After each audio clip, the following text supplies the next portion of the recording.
ವೇದಿಕೆ ಮೇಲಿರುವಂತಹ ಎಲ್ಲ ಹಿರಿಯರಿಗೆ, ಗಣ್ಯರಿಗೆ, ಮತ್ತು ಇಲ್ಲಿರುವಂತಹ ಎಲ್ಲ ಹಿರಿಯರಿಗೆ, ಮತ್ತು ಇಷ್ಟೊತ್ತು ತಾಳ್ಮೆಯಿಂದ ಈ ಕಾರ್ಯಕ್ರಮದಲ್ಲಿ ಸಂವಾದದಲ್ಲಿ ಪಾಲ್ಗೊಂಡಿರುವಂತಹ ಇಲ್ಲಿರುವಂಥ ಎಲ್ರಿಗೂ ನನ್ನ ಪ್ರೀತಿಯ ನಮಸ್ಕಾರಗಳು. ತುಂಬ ಕಡಿಮೆ ಮಾತಾಡ್ತೀನಿ. ಇಂಥ ಒಂದು ಜವಾಬ್ದಾರಿಯುತವಾದಂಥ ಪಾತ್ರ ನಾನು ಮಾಡ್ತೀನಿ ಅಂತ ನಂಬಿ ನನಗೆ ಒಂದು ಸ್ಫೂರ್ತಿ ಮತ್ತು ಮೋಟಿವೇಶನ್ ಕೊಟ್ಟಂತಹ ಮೊದಲನೇ ಪರ್ಸನ್ ಅಪ್ಪ. ಪ್ರತಿದಿನ ನೀನು ಮಾಡ್ತೀಯ, ನೀನು ಹೊಸಬಳಾದ್ರೂ ನಿನ್ನ ಕೈಲಿ ಆಗುತ್ತೆ ಮಗಳೇ ಅಂತ ನನಗೆ ಹಗಲು ರಾತ್ರಿ ನನಗೆ ಈ ಒಂದು ಶಕ್ತಿ ತುಂಬಿದಂಥವ್ರು. ಹಾಗೆ ಇಷ್ಟು ಅದ್ಭುತವಾಗಿ ನೀವೆಲ್ಲರೂ ಇಷ್ಟಪಡೋ ಹಾಗೆ ಇದನ್ನು ಬರೆದಂತಹ ನಮ್ಮ ನಿರ್ದೇಶಕರು ಸರ್, ಯಾವತ್ತೂ ನಿಮಗೆ ಚಿರಋಣಿ. ಥ್ಯಾಂಕ್ ಯು ಸೋ ಮಚ್ ನಿಮಗೆ. ನಾನು ಯಾವತ್ತೂ ಸದಾ ನೆನಪಲ್ಲಿ ನಾನು ಗ್ರೇಟ್ಫುಲ್ ಆ್ಯಂಡ್ ಥ್ಯಾಂಕ್ಫುಲ್ ಆಗಿರ್ತೀನಿ ನಿಮಗೆ. ಹಾಗೆ ಇಲ್ಲಿವರೆಗೂ ಈ ಸಿನಿಮಾಗೆ ಇಷ್ಟೊಂದು ಪ್ರೀತಿ ಕೊಟ್ಟು ಸಪೋರ್ಟ್ ಮಾಡ್ತಾ ಇರೋ ನಿಮಗೂ thank you so much. Jai Bhim. ನನಗೆ ಸಂವಾದ ಅಂದಾಗ ಎಲ್ಲರೂ ಕೂತ್ಕೊಂಡು ಒಟ್ಟಾಗಿ ಚರ್ಚೆ ಮಾಡ್ತಾರೆ ಅಂದ್ಕೊಂಡು ಬಂದೆ. ಇಲ್ಲಿ ಪಾಟೀಲ್ ಸರ್ ನಿಂತ್ಕೊಂಡು ಮಾತಾಡೋಕ್ಕೆ ಶುರು ಮಾಡಿದಾಗ ಸಿನಿಮಾ ಕುರಿತು ನಾವೇ ನಿಂತ್ಕೊಂಡು ಮಾತಾಡಬೇಕು ಅಂತ ಗೊತ್ತಾಯಿತು. ಹಾಗಾಗಿ ಒಂದಷ್ಟು ಪಾಯಿಂಟ್ಸ್ ಮಾಡ್ಕೊಂಡಿದ್ದೀನಿ. ಎಲ್ಲ ಪಾಯಿಂಟ್ನೂ ಹೇಳದೆ ಬಿಡಲ್ಲ, 5 ನಿಮಿಷದಲ್ಲಿ ಹೇಳೋಕ್ಕೆ ಪ್ರಯತ್ನ ಪಡ್ತೀನಿ ಖಂಡಿತ. ಮೊದಲನೇದಾಗಿ ಯಾವುದೇ ಕಲೆ, ಸಿನಿಮಾ, ಸಾಹಿತ್ಯ, ಸಂಗೀತ, ನಾಟಕ ಯಾವುದೇ ಆದರೂ ಸಹ ಮನುಷ್ಯ ಆದಿಕಾಲದಿಂದಲೂ ಮನುಷ್ಯರು ಅದನ್ನು ತಮ್ಮ ಅಭಿವ್ಯಕ್ತಿಯ ಮಾಧ್ಯಮವಾಗಿ ಬಳಸ್ಕೊಂಡೇ ಬಂದಿದ್ದಾರೆ. ತಾವೇನು ಹೇಳಬೇಕು, ಸುಮ್ಮನೆ ತಿಂದುಂಡು ಮಲಗೋದರ ಆಚೆಗೆ ನಾವು ನಮ್ಮ ಸಮುದಾಯದ ಜೊತೆಗೆ ಇತರ ಮನುಷ್ಯರ ಜೊತೆಗೆ ಕನೆಕ್ಟ್ ಆಗೋದು ಈ ಕಲೆಯ ಮೂಲಕ. ಮತ್ತು ಮಹೇಶ್ರು ಒಂದು ತುಂಬ ಚೆನ್ನಾದ ಮಾತು ಹೇಳಿದ್ರು. ಯಾವಾಗ ಒಂದು ಕಲೆಯ ಮಾಧ್ಯಮದ ಮೂಲಕ ಏನೋ ಒಂದು ಅಭಿವ್ಯಕ್ತಿಗೊಳಿಸ್ತಾ ಇರೋದು, ಅದು ಒಬ್ಬ ಡೈರೆಕ್ಟರ್ನ, ಒಬ್ಬ ಪ್ರೊಡ್ಯೂಸರ್ನ, ಒಬ್ಬ ನಟಿಯ ಅಭಿವ್ಯಕ್ತಿ ಏನಿರುತ್ತೆ ಅದು ನಮ್ಮದೂ ಆದಾಗ ಆ ಭಾವ, ಆ ಸಂತೋಷನೋ, ಆ ದುಃಖನೋ, ಅಥವಾ ಏನು ಆ ಸಂದರ್ಭದಲ್ಲಿ ಅವರು ಅನುಭವಿಸ್ತಾ ಇರುವಂಥ ಯಾವುದೇ ಭಾವ ಪ್ರೇಕ್ಷಕರದ್ದು ಆದಾಗ ಆ ಸಂವಹನ ಸಾಧ್ಯ ಆಗತ್ತೆ ಅನ್ನೋದು. ಈ ಸಿನಿಮಾ ನನಗೆ ಯಾಕೆ ಮುಖ್ಯ ಆಗತ್ತೆ ಅಂದರೆ ಅವರು ಅಭಿವ್ಯಕ್ತಿಯಲ್ಲಿ ಸಾಧಿಸಿರುವಂಥದ್ದು. ಸಿನಿಮಾದ ಶ್ರೇಷ್ಠತೆ ಅಥವಾ ಕಲಾತ್ಮಕತೆ ಅದೆಲ್ಲನೂ ಪಕ್ಕಕ್ಕಿಟ್ಟು ಅವ್ರು ಏನನ್ನು ಸಾಧಿಸಿದ್ದಾರೆ ಅಂದರೆ ಆ ಸಿನಿಮಾದಲ್ಲಿ ಏನು ಕತೆ ಹೇಳಿದ್ದಾರೆ, ಏನು ನೋವನ್ನು ಹಂಚ್ಕೊಂಡಿದ್ದಾರೆ, ಅದು ಸಾಕಷ್ಟು ಜನರು ನನ್ನದು ನೋವು ಅಂತ ಸಿನಿಮಾಕ್ಕೆ ಯಾಕೆ ಬರ್ತಿದ್ದಾರೆ, ಯಾಕೆ ದಶಕಗಳ ಕಾಲ ಹೋರಾಟದಲ್ಲಿರುವಂಥ, ವರ್ಗ ಹೋರಾಟದಲ್ಲಿರುವಂಥ, ದಲಿತ ಹೋರಾಟದಲ್ಲಿರುವಂಥ, ರೈತ ಹೋರಾಟದಲ್ಲಿರುವಂಥ, ಭೂ ಹೋರಾಟದಲ್ಲಿರುವಂಥ, ಸ್ತ್ರೀ ಹೋರಾಟದಲ್ಲಿರುವಂಥ ಬೇರೆ ಬೇರೆ ಹೋರಾಟಗಾರರು ಇದು ನನ್ನದೂ ಕೂಡ ಅಂತ ಅಂದ್ಕೊಳ್ತಾ ಇದ್ದಾರೆ ಅಂದರೆ ಆ ಅಭಿವ್ಯಕ್ತಿ ನಮ್ಮನ್ನು ತಲುಪಿದೆ ಅನ್ನೋ ಕಾರಣಕ್ಕೆ. ಈ ಕಾರಣಕ್ಕೆ ನನಗೆ ಈ ಸಿನಿಮಾ ಮೊದಲಿಗೆ ತುಂಬ ಮುಖ್ಯ ಆಗತ್ತೆ. ಮತ್ತು ಅಷ್ಟು ಮಾತ್ರ ಅಲ್ಲ, ನಾನು ಒಬ್ಬ ಸಿನಿಮಾ ವಿದ್ಯಾರ್ಥಿಯಾಗಿ ನನಗೆ ಇದ್ರ ಬಗ್ಗೆ ಆಸಕ್ತಿ ಬರೋದು ಯಾಕೆ ಅಂದರೆ ಇಲ್ಲಿ ಭಾಷೆ, ಕೋಲಾರದ ಭಾಷೆ ಅಂತ ಹೇಳಿದ್ರಲ್ಲ, ನೀವು ಸಿನಿಮಾದ ಇತಿಹಾಸ ನೋಡ್ಕೊಂಬನ್ನಿ. ಯಾವಾಗಲೂ ಯಾವುದು ಶ್ರೇಷ್ಠ ಭಾಷೆ ಅಂತ, ಭಾಷೆಯಲ್ಲಿ ಶ್ರೇಷ್ಠತೆ ಅನ್ನೋದೇ ಒಂದು ಆ್ಯಕ್ಚುಲಿ ಒಂದು it's a fun, it's actually a joke. ಹಂಗೆ ಹೇಳೋದೇ ಭಾಷೆ ಅನ್ನೋದು ನಾವು ಮನುಷ್ಯರ ಮಧ್ಯೆ ಮಾತಾಡ್ಕೊಳ್ಳೋಕ್ಕೆ, ನಮಗೆ ಸಂವಹನ ಸಾಧ್ಯ ಆಗಿಸ್ಕೊಳ್ಳೋಕ್ಕಿರೋವಂಥದ್ದು. ನಾನು ಹೇಳೋದು ನಿಮಗೆ ಅರ್ಥ ಆಗ್ತಾ ಇದೆ, ನಾನು ಹೇಗಾದರೂ ಹೇಳಲಿ ಅಂದರೆ ನನ್ನ ಭಾಷೆ ಸರಿಗಿದೆ ಅಂತ. ಹಕಾರ ಅಕಾರ ಅಂತ ಮಾತಾಡೋದು, ಹೀಗೆ ಮಾತಾಡಿದ್ರೆ ತಪ್ಪು ಅನ್ನೋದು, ಈ ತಪ್ಪು ಸರಿ ಅನ್ನೋ ವಿಷಯನೇ ಭಾಷೆಗೆ ಅಪ್ಲೈ ಆಗಲ್ಲ. ಅಂಥದ್ರಲ್ಲಿ ಸಿನಿಮಾ ಮೊದಲಿಂದಲೂ ಬಹುಶಃ ಒಂದು ಮೈಸೂರು ಕನ್ನಡನ ತನ್ನ ಮುಖ್ಯ ಭಾಷೆಯಾಗಿ ಬಳಸ್ಕೊಂಡಿರೋದು, ಅಥವಾ ಮಂಗಳೂರದು ಭಾಷೆನೋ ಅಥವಾ ಧಾರವಾಡದ ಭಾಷೆನೋ ಮತ್ತೊಂದು ಭಾಷೆನ ಅದನ್ನು ಹಾಸ್ಯಕ್ಕೆ ಮಾತ್ರ ಅಥವಾ ಅದನ್ನು ಕೀಳುವಂಥ ತೋರ್ಸೋಕ್ಕೆ ಬಳಸ್ಕೊಳ್ಳುವಂಥದ್ದು, ಇಂಥ ಇತಿಹಾಸ ಇರೋ ಸಿನಿಮಾದ ಮಧ್ಯೆ ಇತ್ತೀಚೆಗೆ ಒಂದು ಪ್ರಾದೇಶಿಕ ಸೊಗಡು ಇರುವಂತಹ ಸಿನಿಮಾಗಳು ಆ ಭಾಷೆಯನ್ನು ನಮ್ಮ ಮುಖ್ಯವಾಹಿನಿಯಲ್ಲಿ ತರಿಸ್ಬೇಕಾದಂಥದ್ದು ಅಂತ ತೋರಿಸ್ತಾ ಇರೋದು ತುಂಬ ಮುಖ್ಯವಾದ ವಿಷಯ. ಆ ರೀತಿಯಲ್ಲೂ ಇದು ಅಭಿವ್ಯಕ್ತಿಯಲ್ಲಿ ಗೆದ್ದಿದೆ ಅಂತ ನನಗನ್ಸುತ್ತೆ. ಭಾಷೆ ನಿಜಕ್ಕೂ ಮಸ್ತಿ ಹ್ಯಾಟ್ಸ್ ಆಫ್. ಭಾಷೆ ಹುಲ್ಕುಂಟೆ ಮೂರ್ತಿ ಹೇಳ್ದಂಗೆ ಒಂಥರ ಹಸಿ ಮಣ್ಣನ್ನು ಮುಟ್ಟದಂಗೆ ಫೀಲ್ ಆಗುತ್ತೆ ಒಳಗಡೆ. ಮಾತಾಡೋದೇ ನಮ್ಮ ಭಾಷೆ, ನಮ್ಮ ಪಕ್ಕದಲ್ಲಿ ಕುತ್ಕೊಂಡು ನಮ್ಮ ಜೊತೆಗೆ ಹೇಳ್ತಾ ಇದ್ದಾರೆ ಅನ್ನೋಷ್ಟು ಚಂದವಾಗಿ ಅದು ತಲುಪತ್ತೆ. ಅದು ತುಂಬ ಖುಷಿಯಾದ ವಿಚಾರ. ಮತ್ತು ಅಭಿವ್ಯಕ್ತಿ ಅಂತ ಬಂದಾಗ ಟೂ ಮೆನಿ ಇಶ್ಯೂಸ್ ಅಂತ ನನ್ನ ಸ್ನೇಹಿತರು ಕೆಲವರು ಮಾತಾಡ್ತಾ ಇದ್ರು. They are try to touch too many issues and hence they are not able to concentrate on anything ಅಂತ. ಭೂ ಹೋರಾಟ ಇರ್ಬೋದು, ಇದು ಫೆಮಿನಿಸಮ್ ಇರ್ಬೋದು, ಸ್ತ್ರೀಯರ ವಿರುದ್ಧ ದನಿ ಎತ್ತದಿರ್ಬೋದು, ಅಥವಾ ದೇವಸ್ಥಾನದ ಎಂಟ್ರಿ ವಿಷಯ ಇರ್ಬೋದು, ಅಥವಾ ಮರ್ಯಾದಾಹೀನ ಹತ್ಯೆ ಇರ್ಬೋದು, ವರ್ಗ ಅಥವಾ ದೇವದಾಸಿ ಪದ್ಧತಿ ಇರ್ಬೋದು. Too many issues they have try to touch and they are not able to give justice to anything ಅಂತ ಹೇಳಿದರು. ಇವರು ಆ ಸಿನಿಮಾನ ಯಾವುದೋ ಒಂದು ವಿಷಯದ ಪ್ರೊಪಗ್ಯಾಂಡ ಅನ್ನೋದು ನಾನು ನೆಗೆಟಿವ್ ಆಗಿ ಬಳಸ್ತಾ ಇಲ್ಲ. ಪ್ರೊಪಗ್ಯಾಂಡ ನಾನು ಏನು ಹೇಳಕ್ಕಿದ್ದೀನೋ ಅದನ್ನು ಗಟ್ಟಿ ದನಿಯಲ್ಲಿ ಹೇಳ್ತೀನಿ ಅನ್ನೋ ಪಾಯಿಂಟ್ ಆಫ್ ವ್ಯೂಯಿಂದ ಹೇಳ್ತಾ ಇದ್ದೀನಿ. ಪ್ರೊಪಗಂಡ ತಪ್ಪೇನಲ್ಲ, ನೆಗೆಟಿವ್ ಪ್ರೊಪಗಂಡ ತಪ್ಪಷ್ಟೇ.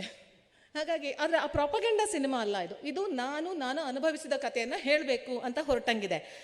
ನಿಜ ಕರೆಕ್ಟಾಗಿ ನಾವು ನೋಡೋದಾದರೆ ನಮ್ಮ ಜೀವನನೇ ಎಷ್ಟು ಕಾಂಪ್ಲೆಕ್ಸ್ ಆಗಿದೆ ಅಂದರೆ, ಒಬ್ಬರೇ ವ್ಯಕ್ತಿ ಇದೆಲ್ಲವನ್ನೂ ಅನುಭವಿಸ್ತಾನೆ ಇರ್ತಾರೆ. ಅದರಲ್ಲಿ ಯಾವ ವ್ಯಕ್ತಿಗಳು ಅದು ಎಲ್ಲನೂ ಹೆಚ್ಚು ಅನುಭವಿಸ್ತಾರೆ. ಒಬ್ಬ ಇಬ್ಬರು ಹೆಣ್ಮಕ್ಳನ್ನು ತಗೊಳ್ಳಿ, ಒಬ್ಬ ಅಪ್ಪರ್ ಕಾಸ್ಟ್, ಒಬ್ಬ ಲೋವರ್ ಕಾಸ್ಟ್ ಹೆಣ್ಮಕ್ಳನ್ನು ತಗೊಳ್ಳಿ. ಇಬ್ರಿಗೂ ಸ್ತ್ರೀ ಶೋಷಣೆ ಅನ್ನೋದು ಇರುತ್ತೆ, ಆದರೆ ಬೇರೆ ಥರ ಇರುತ್ತೆ. ಯಾರು ಕೆಳವರ್ಗದವರಾಗಿರ್ತಾರೋ ಅವರಿಗೆ ಸ್ತ್ರೀ ಶೋಷಣೆಯ ಜೊತೆಗೆ ಜಾತಿ ಶೋಷಣೆಯನ್ನೂ ಎದುರಿಸ್ಬೇಕಾಗಿರುತ್ತೆ. ಜೊತೆಗೆ ಆರ್ಥಿಕವಾಗೂ ಅವರೇ ಹಿಂದುಳಿದವರಾಗಿರ್ತಾರೆ, ಯಾಕೆಂದರೆ ಶತಮಾನಗಳ ತುಳಿಯುವಿಕೆ ಅವ್ರ ಮೇಲೆ ದಬ್ಬಾಳಿಕೆ ನಡೆದಿರುತ್ತೆ.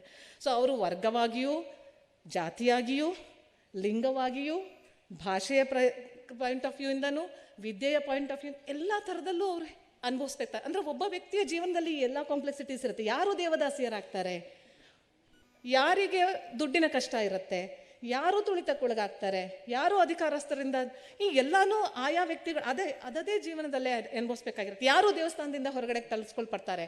ಅದು ಒಬ್ಬ ವ್ಯಕ್ತಿಗೆ ಒಂದೊಂದು ಕಷ್ಟ ಇದೆ, ನಾನು ಒಂದು ಕಷ್ಟದ ಕತೆ ಹೇಳ್ತೀನಿ ಅಂದರೆ ಆಗಲ್ಲ. ನಮ್ಮ ಜೀವನನೇ ಅಷ್ಟು ಕಾಂಪ್ಲೆಕ್ಸ್ ಆಗಿದೆ, ಮತ್ತು ಆ ಕತೆಗಳು ಇವೆಲ್ಲವನ್ನ ಒಳಗೊಂಡೇ ಇರುತ್ತೆ. ಆದರೆ ಟೆಕ್ನಿಕಲಿ ಹೇಳೋದಾದರೆ ಅದು ಸಿನಿಮಾದ ಅಭಿವ್ಯಕ್ತಿ ಆಚೆಗೆ ನೀವು ಹೇಳುವಾಗ ಎಷ್ಟರ ಮಟ್ಟಿಗೆ ಯಾವುದಕ್ಕೆ ಒತ್ತು ಕೊಡ್ತೀರಾ ಅಥವಾ ಹೇಗೆ ಅದನ್ನು ತಲುಪಿಸ್ತೀರಾ ಅನ್ನೋದು ಒಂದು ವಿಷಯ.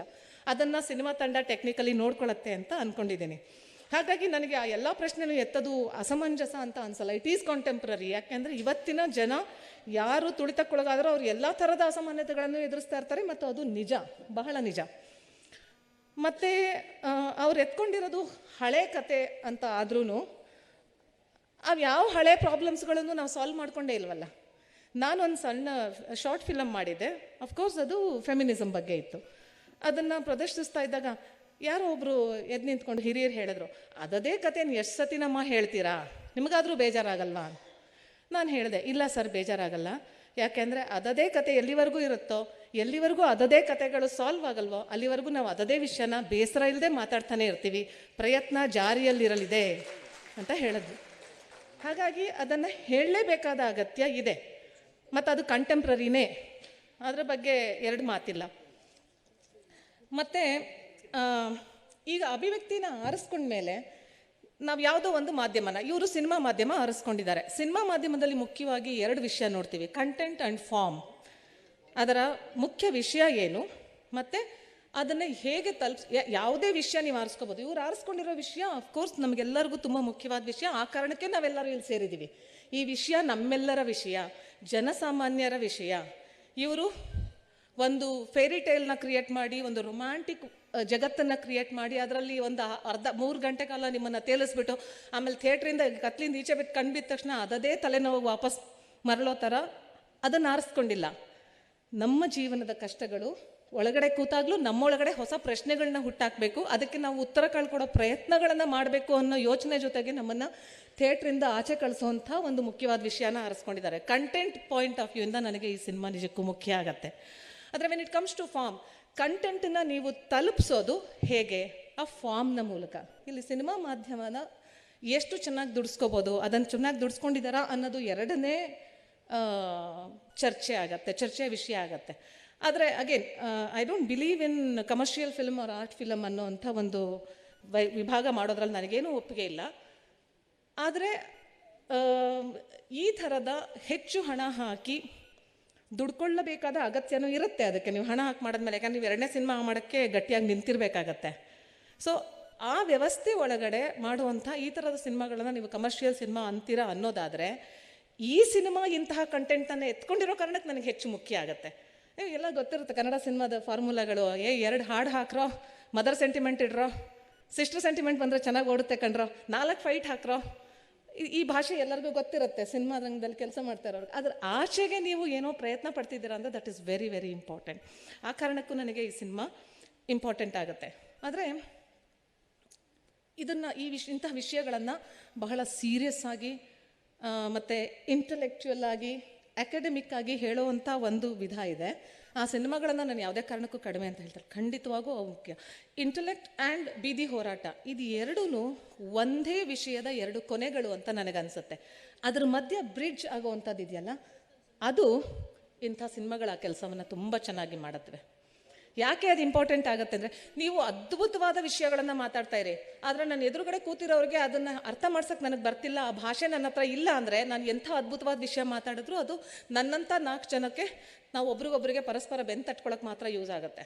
ಆದರೆ ನನಗೆ ಒಂದು ಅಭಿವ್ಯಕ್ತಿ ದಕ್ಕಿದೆ, ಅದ್ರ ಮೂಲಕ ನಾನು ಹೇಳಬೇಕಾಗಿರೋದನ್ನ ಹೆಚ್ಚು ಜನರಿಗೆ ತಲುಪ್ಸೋಕ್ಕೆ ಸಾಧ್ಯ ಆಗುತ್ತೆ ಅಂದರೆ ಅದಕ್ಕೆ ನನಗೆ ಈ ಸಿನಿಮಾ ಇಂಪಾರ್ಟೆಂಟ್ ಆಗುತ್ತೆ. ನೀವು ಹೆಚ್ಚು ಜನರನ್ನು ಮಾಸಸ್ ಅಂತ ಏನು ಹೇಳ್ತೀರ ಅವರನ್ನು ಮುಟ್ಟಕ್ಕೆ ಸಾಧ್ಯ ಆಗ್ತಿದೆ ಅಂದರೆ ಆ ಕಾರಣಕ್ಕೂ ನನಗೆ ಈ ಸಿನಿಮಾ ಇಂಪಾರ್ಟೆಂಟ್ ಆಗುತ್ತೆ. ಅದಕ್ಕೋಸ್ಕರ ನೀವು ಒಂದು 4 ಫೈಟ್ ಹಾಕ್ತಿರೋ ಮತ್ತೇನೋ ಹಾಕ್ತಿರೋ ಅಂದರೆ ನನಗೇನು ಸಮಸ್ಯೆ ಇಲ್ಲ ಅನಿಸುತ್ತೆ. ಆದರೆ ನಂಗೆ ಸಮಸ್ಯೆ ಎಲ್ಲಿ ಬರುತ್ತೆ ಅಂದರೆ ಇದನ್ನು ನೀವು ಯೋಚನೆ ಮಾಡ್ಬೋದು ಅನ್ನೋ ಕಾರಣಕ್ಕೋಸ್ಕರ ಹೇಳ್ತಾ ಇದ್ದೀನಿ. KYN ಸರ್ ಹೇಳಿದ್ರು, ಅವರು ನೀವು ಒಂದು ವಿಷಯನ ನೀವು ಅಂಬೇಡ್ಕರ್ನ ಬಳಸ್ಕೊಂಡು ಅವರು ತಿಳಿವಿಗೆ ನಡೆದಾದ್ಮೇಲೆ ಮತ್ತೆ ದೇವಸ್ಥಾನನೋ ಮತ್ತೇನೋ ತಂದಾಗ ಸ್ವಲ್ಪ ಕಾನ್ಫ್ಲಿಕ್ಟ್ ಆಗುತ್ತೆ ಅಂತ ಹೇಳಿದ್ರಲ್ಲ, ಹಾಗೇನೆ ಹಿಂಸೆಯನ್ನು ಒಂದು ಊರಿನಲ್ಲಿ ಇದ್ದಂಥ ರಾಚಯ್ಯ ಅವರೆಲ್ಲರಿಗೂ ನೀವು ವಿದ್ಯೆ ಮೂಲಕ ಮಾತ್ರ ಇದನ್ನು ಗೆಲ್ಲಕ್ಕೆ ಸಾಧ್ಯ, ಹೋರಾಟದ ಮೂಲಕ ಅಥವಾ ಹೊಡೆದಾಟದ ಮೂಲಕ ಅಲ್ಲ ಅಂತ ಹೇಳಿ ಬಂದ ಮೇಲೆ ಹಿಂಸೆಗೆ ಹಿಂದಿರುಗ್ಬೋದಾ ಅನ್ನೋ ಪ್ರಶ್ನೆಗಳು ನನಗೆ ಬಂದಿದ್ದು ನಿಜ ಸಿನಿಮಾ ನೋಡ್ಬೇಕಂದ್ರೆ. ಆ ಥರದ ಅಲ್ಲಲ್ಲ ಅದೇನೆ ಆ ಅನಿವಾರ್ಯ ಅನ್ನೋದನ್ನ ನಾವು ಬರ್ಸ್ಬಿಟ್ರೆ ಏನಾಗ್ಬಿಡತ್ತೆ ಅಂದರೆ, ನನಗೆ ರಾಚೆ ಇಂಥರ ಫೈಟ್ ಮಾಡೋಕ್ಕಾಗಲಿಲ್ಲ ಅಂದರೆ ನಂಗೆ ಹೋರಾಡೋಕ್ಕಾಗಲ್ಲ ಅನ್ನೋ ಥರ ಸಿನಿಮಾ ನೋಡ್ತಾ ಇರೋ ಒಬ್ಬರ ಮನಸ್ಸಲ್ಲಿ ನಾವು ಮೂಡಿಸ್ಬಿಡ್ತೀವಿ. That is very dangerous. ನನಗೆ ಹೋರಾಟ ಸಾಧ್ಯ ಇದೆ, ಸಂವಿಧಾನ ನನಗೆ ಆ ಶಕ್ತಿನ ಕೊಡುತ್ತೆ. I don't have to be a body builder, I don't have to hit 100 people together in order to win the fight. ನನ್ನ ಸಂವಿಧಾನ ನನಗೆ ಆ ಶಕ್ತಿಯನ್ನು ಕೊಟ್ಟಿದೆ ಅನ್ನೋ ನಂಬಿಕೆ ಬರಬೇಕಲ್ಲ. ಅದನ್ನು ಅವರು ಬ್ಯಾಲೆನ್ಸ್ ಮಾಡೋಕ್ಕೆ ಕೊನೆಯಲ್ಲಿ ಪ್ರಯತ್ನ ಪಟ್ಟಿದ್ದಾರೆ. I really appreciate that. ನಾನು ನಿಜವಾಗೂ ಅದು ತುಂಬ ಸಿದ್ದನಗೌಡ ಪಾಟೀಲ್ ಅವ್ರು ಹೇಳಿದ್ದು ಕೂಡ ಕೊನೆಯಲ್ಲಿ ಫೈಟ್ ಮಾಡಿ ಎಲ್ಲರೂ ಕೊಂದುಬಿಡ್ತಾನೆ ಅನಿಸಿತ್ತು, ಕೊಲ್ಲಿಲ್ಲ. That's a ending. ಆ ಕಾನ್ಫ್ಲಿಕ್ಟ್ನ ನೀವು ಇನ್ನೂ ಸ್ವಲ್ಪ ಚೆನ್ನಾಗಿ ಮೀರ್ಕೊಳ್ಳೋಕೆ ಪ್ರಯತ್ನ ಪಟ್ಟರೆ ಅದಿನ್ನೂ it will be more meaningful. ನೀವು ಫೈಟ್ ಹಾಕೋದನ್ನು ಮೊದಲ ಅರ್ಧದಲ್ಲಿ ನೀವು ತೋರಿಸಿದ್ದೀರಾ, Vijay is our hero, I mean you are shown it. ಆಮೇಲೆ ನೀವು ಅದನ್ನು ಅವಾಯ್ಡ್ ಮಾಡ್ಬೋದಿತ್ತಾ, ಏನಾದರೂ ಯೋಚನೆ ಮಾಡ್ಬೋದಿತ್ತಾ? ನೀವು ಲೀನಿಯರ್ ಕತೆ ಹೇಳ್ದೇನೆ ನಾನ್ ಲೀನಿಯರ್ ಆಗಿ ಫೈಟಿಗೆ ಹೋಗಿ ಮತ್ತೆ ಬ್ಯಾಕ್ ಹೋಗಿ ಏನೋ ಮಾಡ್ಬೋದಿತ್ತಾ? I mean you can think over it. Because ನಾನು ಸಿನಿಮಾದ ವಿದ್ಯಾರ್ಥಿ ಆಗಿರೋದ್ರಿಂದ ನಾನು ಕತೆ ಬರೆಯೋದು ಸ್ಕ್ರಿಪ್ಟ್ ಮಾಡೋದ್ರಿಂದ ಇಂಥ ಎಕ್ಸಸೈಸ್ಗಳು ನನ್ನ ಮನಸ್ಸಲ್ಲಿ ಈ ಥರ ಪ್ರಶ್ನೆಗಳು ಮೂಡಿದ್ದು ನಿಜ. ಅದರ ಆಚೆಗೆ ಕಂಪ್ಯಾರಿಸನ್, ಇದು ಒಂದು ನನ್ನ ಸ್ನೇಹಿತರ ವಲಯದಲ್ಲಿ ತುಂಬ ಚರ್ಚೆ ಆಗಿದ್ದ ವಿಷಯ. ಈ ಸಿನಿಮಾನ ತಮಿಳಿನ ಇವರು ನಮ್ಮ ಪಾರಂಜಿತ್, ವೆಟ್ರಿಮಾರನ್ ಅಂಥವ್ರ ಸಿನಿಮಾಗೆ ಹೋಲಿಸ್ಕೊಳ್ತಾ ಇದು ಹಾಗಿಲ್ಲ ಹೀಗಿಲ್ಲ ಅನ್ನೋದು ಒಂದು ಮಾತಿದೆ. ಇನ್ನೊಂದು ಕಡೆಯಲ್ಲಿ ಅಫ್ಕೋರ್ಸ್ ಆರ್ಟ್ ಫಿಲಮ್ಗಳು ಅಂತ ಏನು ನಾವು ಗುರುತಿಸ್ತೀವೋ ಅವುಗಳಿಗೆ ಹೋಲಿಸ್ತಾ ನನಗೆ ಈ ಕಂಪ್ಯಾರಿಸನ್ನ ಯಾವುದ್ರ ಜೊತೆಗೆ ಇದನ್ನು ಮಾಡಬೇಕು ಅನ್ನೋದು ಪ್ರಶ್ನೆ. ಯಾಕೆ ಮಾಡಬೇಕು ಅನ್ನೋದು, ನೀವು ಯಾವುದ್ರ ಜೊತೆಗಾದ್ರೂ ಕಂಪೇರ್ ಮಾಡಿ. ಆಸ್ ಅ ಸಿನಿಮಾ ಸ್ಟೂಡೆಂಟ್ ನನಗೆಲ್ಲ ಹಕ್ಕಿದೆ, ಮಾಡ್ಕೋಬೋದು.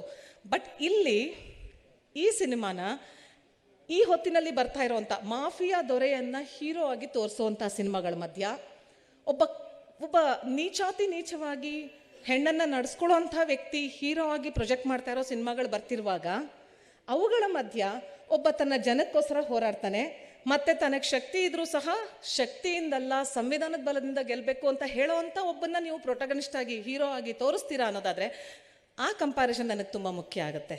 ನೀವು ನಿಮಗೆ ಅನುಕೂಲಕರವಾಗಿ ಕಂಪ್ಯಾರಿಸನ್ ಮಾಡೋಕ್ಕೆ ಬರಲ್ಲ ಅಂತ. ಹಾಗಾಗಿ ಆಮೇಲೆ ತಮಿಳಿನಲ್ಲಿ ಪಾರಂಜಿತ್ತು, ವೆಟ್ರಿಮಾರನ್ ಅಂತ ಸಿನಿಮಾಗಳು ಅಲ್ಲಿ ಅದು ಬೆಳೆದು ಬಂದಿದೆ. It did not happen one day all of a sudden. ಆ ಬೆಳವಣಿಗೆ ನಮ್ಮಲ್ಲಿ ಕೊಂಚ ತಡೆ ಆಗ್ತಿದ್ಯಾ, ಅದಕ್ಕೆ ಸಾಂಸ್ಕೃತಿಕ ಐತಿಹಾಸಿಕ ಕಾರಣಗಳಿದೆಯಾ? ಇವೆ. ಆದರೆ ಆ ಪ್ರಯತ್ನ ಶುರು ಆಗಿದೆ ಅಥವಾ ಆ ಬ್ರಿಡ್ಜಿಂಗ್ ಶುರು ಆಗ್ತಾ ಇದೆ ಅಂದರೆ ವಿ ಮಸ್ಟ್ ವೆಲ್ಕಮ್ ದಟ್ ಅಂತ ನನಗನ್ಸುತ್ತೆ. ಆ ಕಾರಣಕ್ಕೆ ಸಹ ನನಗೆ ಈ ಸಿನಿಮಾ ತುಂಬ ಮುಖ್ಯ ಅನಿಸುತ್ತೆ. ಮತ್ತು ಆಯಿತು ಮೂರ್ತಿ, ಇನ್ನೊಂದು 2 ನಿಮಿಷ ಇನ್ನೇನೋ ಹೇಳ್ಬೇಕು ಅಂದ್ಕೊಂಡೆ, ಹೇಳೇ ಬಿಡ್ತೀನಿ, ಹೇಳದೆ ಹೋಗಲ್ಲ ನೋಡಿ. ಹಾಂ, ಕೆಲವು ಡೈಲಾಗ್ಗಳು ತುಂಬ ಅದು ಇಟ್ಸ್ ಅಫ್ಕೋರ್ಸ್ ಈ ಥರದ ಸಿನಿಮಾಗಳಲ್ಲಿ ಪಂಚಿಂಗ್ ಡೈಲಾಗ್ ಅನ್ನೋದು ನಿಜಕ್ಕೂ ನಾವು ವಿ ಕ್ಯಾರಿ ಇಟ್ ಬ್ಯಾಕ್. ಸುಮ್ಮನೆ ಸಾಮಾನ್ಯ ಪ್ರೇಕ್ಷಕರಾಗಿ we carry those dialogues back. ಈ ಶೋಲೆನಲ್ಲಿಂದ ಹಿಡಿದು ಕಿತನೇ ಆದ್ಮಿ ಸ್ಟಿಲ್ ಎಂಜಾಯ್ ದ್ಯಾಟ್. ಅದು ನಾವು ಈಗಲೂ ಕೂಡ ಅದನ್ನು ಎಂಜಾಯ್ ಮಾಡ್ತೀವಿ ಅನ್ನೋದಾದರೆ ಅದು ನಮ್ಮ ಜೊತೆ ಕ್ಯಾರಿ ಆಗಿದೆ ಅಂತ. ಇಲ್ಲಿ ಕ್ಯಾರಿ ಮಾಡಿರೋದು ಎಂಥ ಡೈಲಾಗ್ಗಳು. 1000 ಎಕರೆ 200 ಎಕರೆ ಜಮೀನಿದ್ರು ಸಹ ಲ್ಯಾಂಡ್ ಲಾರ್ಡೆ, ಸಣ್ಣ ಜಮೀನಿದ್ರು ಸಹ ಲ್ಯಾಂಡ್ ಲಾರ್ಡೆ. This changes the mind of the people who are watching it. ಹೌದು, ನನಗೂ ಆ ಹಕ್ಕಿದೆ, ಆಗಬೇಕಿತ್ತಲ್ಲ ನಾನು ಅಂತ. ಭೂಮಿ ಮೇಲೆ ಹುಟ್ಟಿದವ್ರು ಎಲ್ಲರಿಗೂ ಭೂಮಿ ಸೇರಿದ್ದಲ್ವಾ? ಅದು ಹೇಗೆ ಕೆಲವ್ರಿಗೆ ಮಾತ್ರ ಹೆಚ್ಚು ಭೂಮಿ ಸೇರ್ತು ಅಂತ ಪ್ರಶ್ನೆ ನಮ್ಮ ಮನಸ್ಸಲ್ಲಿ ಅದು ಹುಟ್ಟಾಕಿದ್ರೆ that is where it is making a change ಅಂತ. ಈಗ ಒಂದಷ್ಟು ಜನರನ್ನು ನೀವು ಯಾವ ದೇಶಕ್ಕೂ ಸೇರಿದವರಲ್ಲ, ನನ್ನ ದೇಶಕ್ಕೆ ಸೇರಿದವನಲ್ಲ, ನನ್ನ ದೇಶಕ್ಕೆ ಸೇರಿದವನಲ್ಲ ಅಂತಾರೆ. How can humans B illegal on the earth? ಭೂಮಿ ಮೇಲೆ ಮನುಷ್ಯರು ಹುಟ್ಟಿದ ಮೇಲೆ ಭೂಮಿ ಅವ್ರಿಗೆ ಸೇರಿದವರು. ನನ್ನ ದೇಶಕ್ಕೂ ಸೇರಿಲ್ಲ, ನಿನ್ನ ದೇಶಕ್ಕೂ ಸೇರಿಲ್ಲ ಅಂದ್ರೆ ಅವ್ರದ್ದು ಯಾವ ದೇಶ? ಹಂಗೆ ಹೇಳಲಿಕ್ಕೆ ಬರಲ್ಲ ಅಂತ. ಹಾಗೆ ಎಲ್ರಿಗೂ ಭೂಮಿ ಮೇಲೆ ಅವರ ಹಕ್ಕಿದೆ ಅನ್ನೋದು, ಅದನ್ನು ಹುಟ್ಟಾಕತ್ತಲ್ಲ. ಆ ಕಾರಣಕ್ಕೂ ನನಗೆ ಈ ಸಿನಿಮಾ ಮುಖ್ಯ ಅನಿಸುತ್ತೆ. ಮತ್ತು ಎಷ್ಟು ಲೌಡಾಗಿ ಹೇಳ್ಬೋದು, ಎಷ್ಟು ಸಟಲಾಗಿ ಹೇಳಬೇಕು ಅನ್ನೋದು ಇನ್ನೊಂದು ವಿಷಯ. ಸಿನಿಮಾಸಕ್ತರೆಲ್ಲ ಇದ್ರ ಬಗ್ಗೆ ಮಾತಾಡ್ತಾರೆ. ನಾನು ನನ್ನ ಶಾರ್ಟ್ ಫಿಲಮ್ ಮಾಡಿದಾಗ 24 ನಿಮಿಷ ಅಷ್ಟೇ, ನಾನು ತುಂಬ ಸಟಲಾಗಿ ಹೇಳಿದ್ದೀನಿ ಅಂತ ಅಂದ್ಕೊಂಡಿದ್ದೆ. ನಾನು ತುಂಬ ಅಂದರೆ ತುಂಬ ಸಟಲಾಗಿ, ಏನು ಡೈಲಾಗ್ಸು ಇಲ್ಲ, ಏನನ್ನೂ ನೇರವಾಗಿ. Girish sir one of the ಶೋಗೆ ಗೆಸ್ಟಾಗಿ ಬಂದಿದ್ದರು, ಅವ್ರಿಗೆ ನೆನಪಿರ್ಬೋದು ಅಂತ ಅನ್ಕೋತೀನಿ. ಯಾವ ಡೈಲಾಗ್ಸು ಏನನ್ನೂ ಲೌಡಾಗಿ ಹೇಳಿಲ್ಲ ಅಂತ ನಾನು ಅಂದ್ಕೊಂಡಿದ್ದೆ. ಆದರೆ ಹೆಣ್ಣು ಒಂದು ದಿನದ ಮಟ್ಟಿಗೆ ರೆಬೆಲಿಯಸ್ ಆಗಿ ಅಥವಾ ತಮಾಷೆಗೆ ರೆಬೆಲಿಯಸ್ ಆಗಿ ನಡ್ಕೊಡೋದು ಕೂಡ ಗಂಡಿಗೆ ಎಷ್ಟೊಂದು ಆಘಾತ ಕೊಡುತ್ತೆ ಅಂದರೆ, ಎಷ್ಟು ಸುಮಾರು ಜನ ನಿಂತ್ಕೊಂಡು, ನಿಂಗೆ ಮದುವೆ ಆಗಿದ್ದೇನಮ್ಮ, ನಿಂಗೇನಮ್ಮ ಗೊತ್ತು ಸಂಸಾರದ ಬಗ್ಗೆ, ಅದು ಹೆಂಗಮ್ಮ ನೀನು ಈ ಥರ ಗಂಡ ಹೆಂಡತಿ ಮದುವೆ ಸಂಬಂಧ ಅಂತ ತೋರಿಸ್ತೀಯ? ಅರೆ that is not the matter. ಆವಾಗ ನಾನು ಮಾತಾಡಬೇಕು ಅಂತ ಎದ್ದು ನಿಂತ್ಕೊಂಡೆ, ಅದಕ್ಕೆ ಆನ್ಸರ್ ಕೊಡೋಣ ಅಂತ ಗಿರೀಶ್ ಕಾಸರವಳ್ಳಿ ಅವರು ನಿಂತ್ಕೊಂಡು ಹೇಳಿದ್ರು. ಅವರು ಹೆಣ್ಣಿನ ಮುಖ್ಯ ವಿಷಯ ಇಟ್ಕೊಂಡು 9 ಸಿನಿಮಾಗಳಿಗೂ ನ್ಯಾಷನಲ್ ಅವಾರ್ಡ್ ತೊಗೊಂಡಂಥವ್ರು. ಅವರನ್ನು ಯಾರೋ ಇಂಟರ್ವ್ಯೂವ್ರು ಕೇಳಿದಾಗ, ಯಾಕೆ ನೀವು ಬರೀ ಹೆಣ್ಮಕ್ಳ ಬಗ್ಗೆ ಸಿನಿಮಾ ಮಾಡ್ತೀರಾ ಅಂದರೆ, ನೀವು ಇದನ್ನು ನನಗೆ ಕೇಳಬಾರ್ದು, ನೀವು ಬೇರೆಯವ್ರಿಗೆಲ್ಲರಿಗೂ ಯಾಕೆ ನೀವು ಹೆಣ್ಮಕ್ಳ ಬಗ್ಗೆ ಸಿನಿಮಾನೇ ಮಾಡಲ್ಲ ಅಂತ ಕೇಳಬೇಕಿತ್ತು ಅಂತ ಹೇಳ್ದಂಥವ್ರು. ಅವ್ರು ನಿಂತ್ಕೊಂಡು ಹೇಳಿದರು, ಇಲ್ಲ ಕೆಲವು ಸತಿ ಕಿವಿ ಮಂದ ಇರೋರಿಗೆ ಜೋರಾಗಿ ಹೇಳಬೇಕಾಗತ್ತೆ, ನಾನು ಇದನ್ನು ಸಟ್ಲ್ ಅಂದ್ಕೊಂಡಿದ್ದೆ, ನೀನು ಇನ್ನು ಸ್ವಲ್ಪ ಜೋರಾಗಿ ಹೇಳಮ್ಮ ನೆಕ್ಸ್ಟ್ ಸಿನಿಮಾದಲ್ಲಿ ಅಂತಂದರು. ಹಾಗಾಗಿ ಇವರು ಪಂಚಿಂಗ್ ಡೈಲಾಗ್ಸ್ ಏನಿದೆ, people carry it with them home. And ಅದಾಗಬೇಕು, ಅದಾಗೋ ಅಗತ್ಯ ಈ ಕಾಲಘಟ್ಟದಲ್ಲಿ ಇದೆ. ನೀವು ಸಿನಿಮಾ ಆಗಿ ರಿಫೈನ್ ಆಗ್ತೀರಾ, ಫೈನ್, ಬಟ್ ಈ ಸಿನಿಮಾದಲ್ಲಿ ಇದು ನಡೆದಿರೋದು ಈಸ್ ಆಬ್ಸಲ್ಯೂಟ್ಲಿ ಫೈನ್ ಅಂತ ನನಗನ್ಸುತ್ತೆ. ಮತ್ತು ಯಾರು ನಿರ್ಧರಿಸ್ತಾರೆ ಎಷ್ಟು ಜೋರಾಗಿ ಹೇಳಬೇಕು, ಎಷ್ಟು ಮೆತ್ತಿಗೆ ಹೇಳಬೇಕು, ಯಾವುದು ಸಟಲ್ ಯಾವುದು ಲೌಡ್ ಅಂತ ಯಾರು ನಿರ್ಧರಿಸ್ತಾರೆ? ಯಾರಿಗೆ ಬೇಕು ಬೇಡ ಅವ್ರು ನಿರ್ಧರಿಸಿದ್ರೆ there is a problem with that ಅನ್ನೋದು. ಮತ್ತು ಸಿನಿಮಾ ಪಾಲಾರ್ ಅಂತ ಮತ್ತೊಂದಷ್ಟು ಸಿನಿಮಾಗಳು ಬಂದವು, ಅವು ಅಷ್ಟು ಚೆನ್ನಾಗಿ ಥಿಯೇಟ್ರ್ಗಳಲ್ಲಿ ಓಡಲಿಲ್ಲ. ಮತ್ತು ಇದು ಓಡ್ತು ಅಂದರೆ ಇವರು ಡೈರೆಕ್ಟರ್ ಒಂದು ಟ್ರಿಕ್ನ ಪ್ಲೇ ಮಾಡಿದ್ದಾರೆ, and it has worked. You pick the popular actor and the popular actor has shown the courage to do such a film.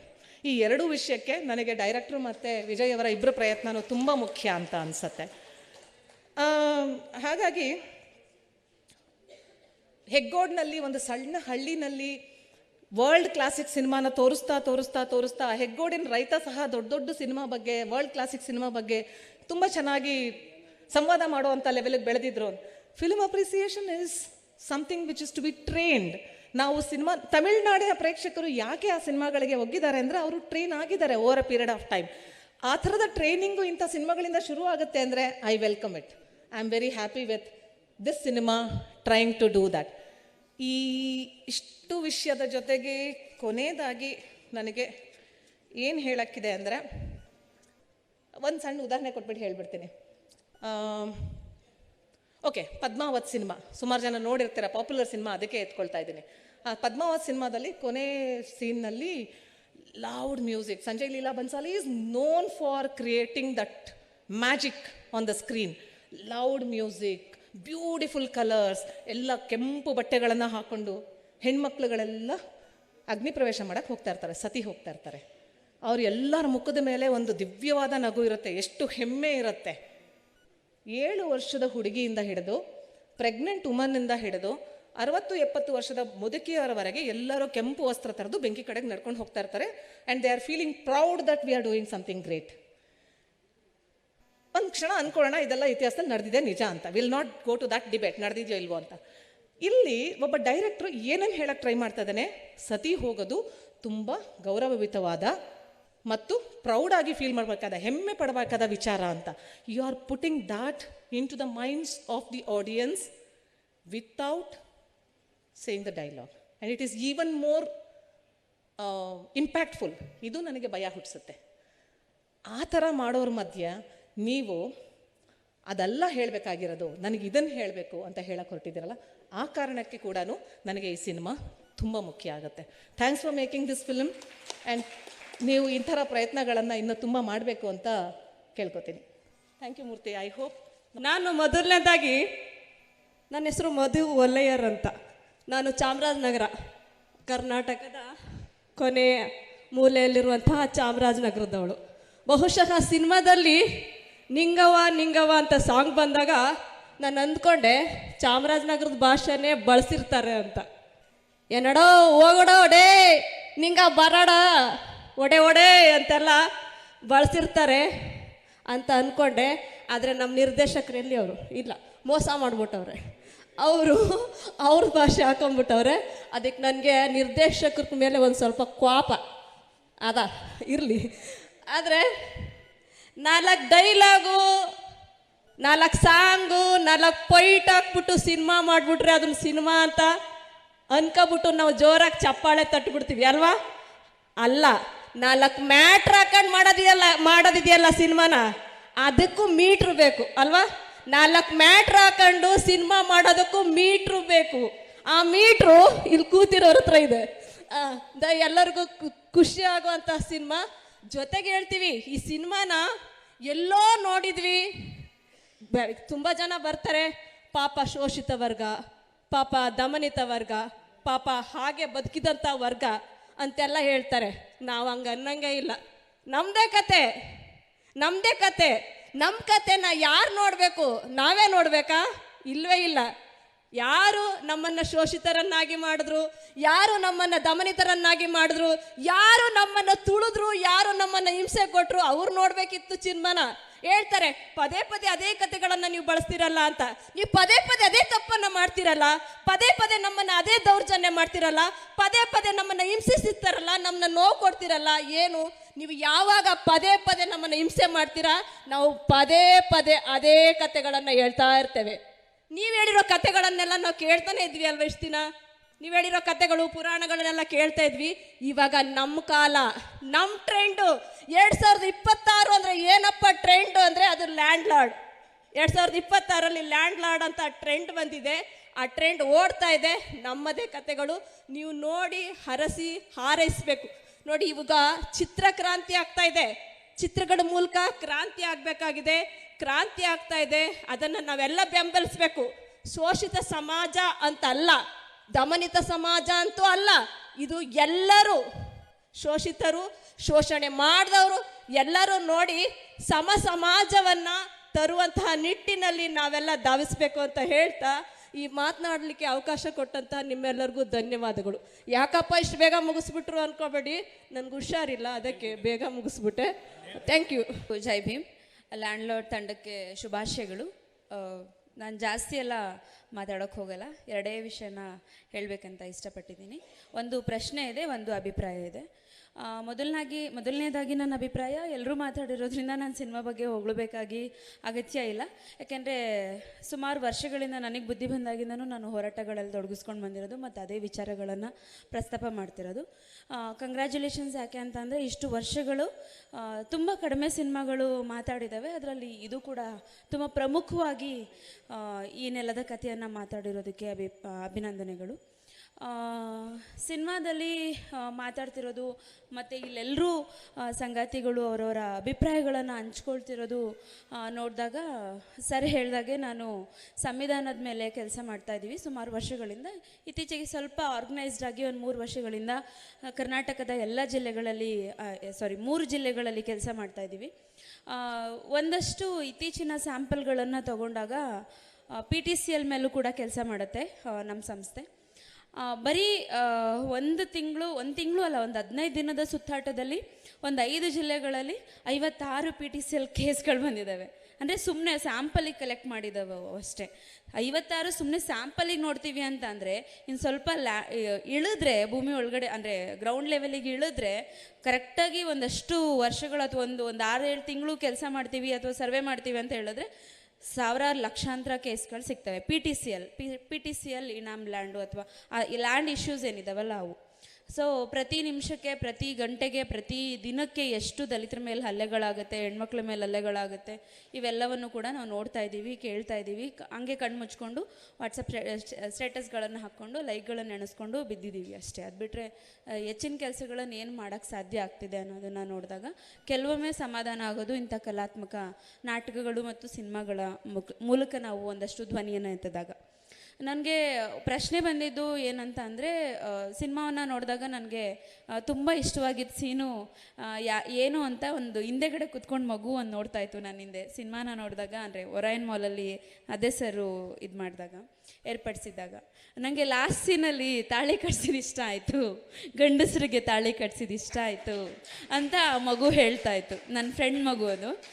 ನಂಗೆ ಆ ಸೀನ್ ಸೂಪರ್ ಇಷ್ಟ ಆಯಿತು ಅಂತ. ನನಗೆ ಇಷ್ಟ ಆಗ್ದೇ ಇದ್ದಿದ್ದ ಸೀನ್ ಯಾವುದು ಅಂತ ಅಂದರೆ, ದೇವದಾಸಿಯನ್ನು ಮಾಡಿದಾಗ ಭಾವನಾ ಅವರು ಆ ಕ್ಯಾರೆಕ್ಟರ್ನ ಮಾಡಿದಾರಲ್ಲ, ಅವರು ತುಂಬ ವಯಾರದಿಂದ ತನ್ನ ಗಂಡನನ್ನು ಇದು ಮಾಡ್ತಿದ್ರಲ್ಲ, ನಂಗೆ ಅದೇನೋ ಅಂತ ಇಷ್ಟ ಆಗಲಿಲ್ಲ ಅಂತ ಅನ್ನಿಸ್ತು. ಯಾಕೆಂದರೆ ಒಂದು ಮಹಿಳೆಯಾಗಿ ಮತ್ತು ಯಾವುದೇ ದೇವದಾಸಿ ಅಮ್ಮಂದಿರು ಕೂಡ ಅದನ್ನು ತುಂಬ ಇಷ್ಟಪಟ್ಟು ಅಂಥದ್ದೆಲ್ಲ ನಾನೇ ಇಷ್ಟಪಟ್ಟು ಯಾವ ಕುರಿನೂ ಕತ್ತರಿಸ್ಕೊಳ್ಳೋಕೆ ಇಷ್ಟಪಡಲ್ವಲ್ಲ, ಅಂಥದ್ದೊಂದು ಇಷ್ಟ ಆಗಲಿಲ್ಲ ಅಷ್ಟೇ. ನನ್ನ ಪ್ರಶ್ನೆ ಇರೋದು ಯಾಕೆ, ಮತ್ತು ಇದಕ್ಕೆ ಉತ್ತರ ಕೂಡ ನಾನೇ ಹೇಳ್ಬೋದು ಅನಿಸುತ್ತೆ, ಯಾಕೆ ಸಿನಿಮಾ ತಂಡ ಬೇರೆ ಯಾರೂ ಕೂಡ ಸಿನಿಮಾದ ಬಗ್ಗೆ ಮಾತಾಡ್ತಾ ಇಲ್ಲ? ಎಲ್ಲ ಸಿನಿಮಾಗಳನ್ನು ಅದು ಒಂದು ಲವ್ ಸ್ಟೋರಿ ಇರುತ್ತೆ, ಹುಡುಗಂಗೇನೋ ಮೋಸ ಮಾಡ್ತಾನೆ, ಹುಡುಗ ಹೊಡಿತಾನೆ, ಒಂದು ಎಣ್ಣೆ ಸಾಂಗ್ ಬರುತ್ತೆ, ಒಂದು ಐಟಮ್ ಸಾಂಗ್ ಬರುತ್ತೆ, ಒಂದು ಡ್ಯಾನ್ಸ್ ಬರುತ್ತೆ, ಮತ್ತೇನೋ ಹೀರೋಯಿನ್ ನಡುವೆ ಏನೇನೋ ಆಗುತ್ತೆ, ಒಂದು ತಾಯಿದು ಫೀಲಿಂಗ್ ಸಾಂಗ್ ಇದು. ಬಟ್ ಇಂಥ ಸಿನಿಮಾಗಳನ್ನು ಅಂದರೆ ನಾರ್ಮಲೈಸ್ ಮಾಡಿರುವಂಥ ಸೆಂಟಿಮೆಂಟಲ್ಗಳನ್ನು ಅಥವಾ ಇಂಥ ಸಿನಿಮಾಗಳನ್ನು ಎಲ್ಲೆಲ್ಗೋ ತೊಗೊಂಡೋಗ್ಬಿಟ್ಟು ರೌಡಿಸಮ್ ಸಿನಿಮಾಗಳನ್ನೆಲ್ಲ ನಮ್ಮ ಮಾಡೆಲ್ ಸಿನಿಮಾಗಳಂತೇಳಿ ಪ್ಯಾನ್ ಇಂಡಿಯಾ ಲೆವೆಲಿಗೆಲ್ಲ ಮೆರೆಸ್ತಾರೆ ಅಲ್ಲ. ಇಂಥ ಸಾಮಾಜಿಕವಾಗಿ ನಿಮ್ಮ ನಡುವೆನೇ, ನಿಮ್ಮ ಜೊತೆಯಲ್ಲಿ, ನಿಮ್ಮ ಅಕ್ಕಪಕ್ಕದ ಮನೆಯಲ್ಲಿ ನಡೀತಾ ಇರುವಂಥ ವಿಷಯಗಳನ್ನು ಸಿನಿಮಾ ಮಾಡಿದಾಗ ಯಾಕೆ ನೀವೇ ಮಾಡಿರೋಂಥ ಕ್ಯಾರೆಕ್ಟರ್ಗಳಿಗೆ ಬಂದು ಇಲ್ಲಿ ಸಿನಿಮಾ ಬಗ್ಗೆ ಮಾತಾಡಲ್ಲ ಅಥವಾ ಸಿನಿಮಾದ ಬಗ್ಗೆ ಪ್ರಚಾರ ಮಾಡಲ್ಲ? ನಾನು ಅವತ್ತಿಂದನೂ ನೋಡ್ತಾ ಇರೋದು ಬರೀ ವಿಜಯ್ ಸರ್ನ ಮಾತ್ರ. ಅವ್ರ ಜೊತೆಯಲ್ಲಿ ಅವ್ರ ಮಗಳು ರಿತನ್ಯ ಬರ್ತಾರೆ, ಅದನ್ನು ಬಿಟ್ಟರೆ ಜಡೇಶ್ವರ್ನ ನೋಡಿದ್ದೀನಿ, ಮಾಸ್ತಿಯವ್ರನ್ನ ನೋಡಿ, ಮತ್ತೆಲ್ಲೂ ನೋಡಲೇ ಇಲ್ಲ. ಯಾಕೆ? ಸಮಾನತೆ ಬಗ್ಗೆ ನಿಜವಾಗ್ಲೂ ಸಿನಿಮಾದ ಒಳಗಡೆ ಇರೋ ಕ್ಯಾರೆಕ್ಟರ್ಗಳಿಗೆ ಒಂದು ಸೆಷನ್ ತಗೋಬೇಕು ಅಂತ ಅನಿಸ್ತಾ ಇದೆ ನನಗೆ. ನಿಜವಾಗ್ಲೂ ಮಾಡಿದ್ದೀರಾ, ಆ ಡೇರಿಂಗ್ನೆಸ್ ಬಂದಿದೆ ಅಂತಂದರೆ ದಯವಿಟ್ಟು ಆಚೆಗೆ ಬಂದು ಮಾತಾಡಿ. ಯಾಕೆಂದರೆ ನಿಮ್ಮ ಫ್ಯಾನ್ಸ್ಗಳಿದ್ದಾರೆ. ತುಂಬ ಅದ್ಭುತವಾದಂತಹ ನಾಯಕಿ ನಟಿಯನ್ನು ನಾನು ತೆರೆ ಮೇಲೆ ಫಸ್ಟ್ ನಾನು ನೋಡಿದ್ದು ರಚಿತಾ ರಾಮ್ ಅವರ ಇದು ಮೊದಲನೇ ಸಿನಿಮಾ ನಾಯಕ ನಟಿಯಾಗಿ ಅವರು ಚೆನ್ನಾಗಿ ಮಾಡಿರುವಂಥದ್ದು. ತುಂಬ ಒಳ್ಳೆ ಕ್ಯಾರೆಕ್ಟ್ರು, ಸಕ್ಕದಾಗಿ ಸೂಟ್ ಆಗ್ತಿರೋ ಕ್ಯಾರೆಕ್ಟರ್ನ ಮಾಡಿದವರು. ವಿಲನ್ ಕ್ಯಾರೆಕ್ಟರ್ ಹೆಸರೇನು? ರಾಜ್ ಬಿ ಶೆಟ್ಟಿ ಅವ್ರಿಗೆ ಮೊದಲನೇ ಸಲ ತುಂಬ ಒಳ್ಳೆಯ ಕ್ಯಾರೆಕ್ಟರ್ ಸಿಕ್ಕಿದೆ. ಇಡೀ ಅವ್ರ ಜರ್ನಿ ಹೇಗಿದೆ ಗೊತ್ತಿಲ್ಲ, ತುಂಬ ಚೆನ್ನಾಗಿ ಒಂದೊಳ್ಳೆ ಕ್ಯಾರೆಕ್ಟರ್ ಸಿಕ್ಕಿದೆ ಅವ್ರಿಗೆ. ಲೈಫ್ ಟೈಮ್ ಟರ್ನಿಂಗ್ ಪಾಯಿಂಟ್ ಅಂತಲೂ ಹೇಳೋಕ್ಕೆ ಇಷ್ಟಪಡ್ತೀನಿ. ತುಂಬ ಚೆನ್ನಾಗಿ ಕಾಣಿಸ್ಕೊಂಡಿದೆ. ಅಷ್ಟು ಚೆನ್ನಾಗಿರೋ ಕ್ಯಾರೆಕ್ಟರ್ಗಳನ್ನ ಕೊಟ್ಟಿರ್ಬೇಕಾದ್ರೆ ನಿರ್ದೇಶಕರು ಮತ್ತು ರೈಟರ್ಗಳು ಯಾಕೆ ಸಿನಿಮಾ ಬಗ್ಗೆ ಮಾತಾಡ್ತಾ ಇಲ್ಲ ಇವ್ರುಗಳು? ನಿಮ್ಮ ಒಳಗಡೆನೇ ಇರುವಂತಹ ಜಾತಿಗಳನ್ನು ಪ್ರಶ್ನೆ ಮಾಡ್ಕೊಳ್ಳೋದಕ್ಕೆ ಆಗುವಂಥ ಹಿಂಜರಿಕೆಗಳಿದಾವಲ್ಲ, ಏನದು ನಮ್ಮ ಸೆಲ್ಫನ್ನು ನಾವು ವಿಮರ್ಶೆ ಮಾಡ್ಕೊಳಕ್ಕಾಗ್ದೇನೆ ಇರುವಂಥ ಸ್ಥಿತಿ ಇದೆಯಲ್ಲ ಭಾರತದಲ್ಲಿ, ಅದು ಕಾಮನೈಸ್ ಆಗೋಗಿದೆ, ಜನರಲೈಸ್ ಆಗಿಬಿಟ್ಟಿದೆ. ಇದನ್ನು ಯಾಕೆ ನಾವು ಮಾತಾಡ್ತಾ ಇಲ್ಲ? ಯುವ ಪೀಳಿಗೆಗಳಿಗೆ ಯಾವುದ್ಯಾವುದನ್ನೆಲ್ಲ ಟ್ರೆಂಡ್ಗಳನ್ನು ಸೆಟ್ ಮಾಡಿ ಕೊಡುವಂಥ ಸಮಯಗಳಲ್ಲಿ ಯಾಕೆ ಸಾಮಾಜಿಕವಾಗಿರುವಂತಹ ವಿಷಯಗಳನ್ನು ಮಾತಾಡಬೇಕು ಅನ್ನೋ ಟ್ರೆಂಡನ್ನು ಸೆಟ್ ಮಾಡ್ಕೊಳಕ್ಕೆ ಆಗ್ತಾ ಇಲ್ಲ ನಿಮ್ಗಳಿಗೆ? ಯಾವ್ಯಾವುದೋ ನಾನ್ಸೆನ್ಸು ಆ ರಿಯಾಲಿಟಿ ಶೋಗಳನ್ನು ನೋಡೋಕ್ಕೂ ಆಗಲ್ಲ. ಬಾಲಕಾರ್ಮಿಕರಿಗೆ ಉತ್ತೇಜನ ಕೊಡುವಂಥ ರಿಯಾಲಿಟಿ ಶೋಗಳಲ್ಲಿ ಕುತ್ಕೊಂಡು ಚಪ್ಪಾಳೆ ಹೊಡೆಯೋಕ್ಕಾಗತ್ತಲ್ಲ ನಿಮಗೆ, ಯಾಕೆ ಸಾಮಾಜಿಕವಾಗಿ ಮಾತಾಡೋಕ್ಕಾಗಲ್ಲ ಅನ್ನೋದು ನನ್ನದೊಂದು ಪ್ರಶ್ನೆ. ಅದು ಸಿನಿಮಾ ತಂಡದ್ದು ಜವಾಬ್ದಾರಿ ಅಲ್ಲ, ಏನೋ ದಟ್ ಸ್ಟಿಲ್ ನಮಗೊಂದು ಬರುತ್ತಲ್ಲ ಸಾಮಾನ್ಯ ಮನುಷ್ಯರು ಕೇಳುವಂಥ ಪ್ರಶ್ನೆ.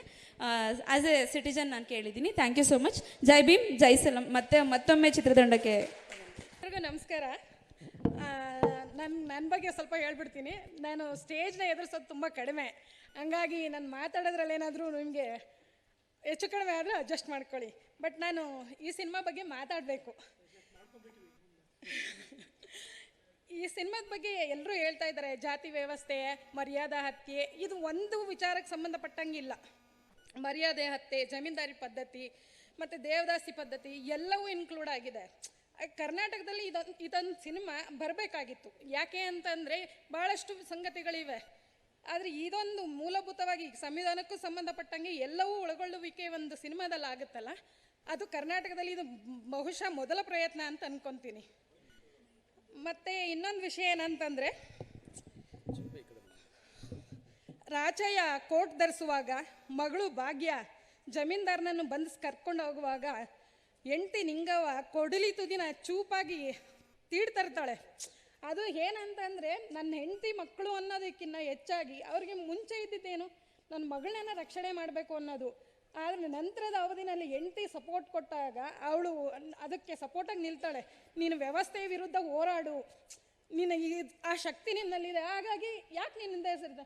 ಮಗಳು ಒಂದು ಕಡೆ ಹೇಳ್ತಾಳೆ, ಅವಳು ಮದುವೆ ಆಗೋಂಥ ಹುಡುಗನಿಗೆ ನನ್ನ ತಂದೆ ಕೊಡಲಿ ರಾಚಯ್ಯ ನನಗೋಸ್ಕರ ಹೋರಾಟ ಮಾಡ್ದ, ಆದರೆ ವ್ಯವಸ್ಥೆ ವಿರುದ್ಧ ಹೋರಾಟ ಮಾಡಿದ್ದು. ಅದು ಮಗಳಿಗೋಸ್ಕರ ಅನ್ನೋದಾದರೂ ಅದು ವ್ಯವಸ್ಥೆ ವಿರುದ್ಧ ಹೋರಾಟ.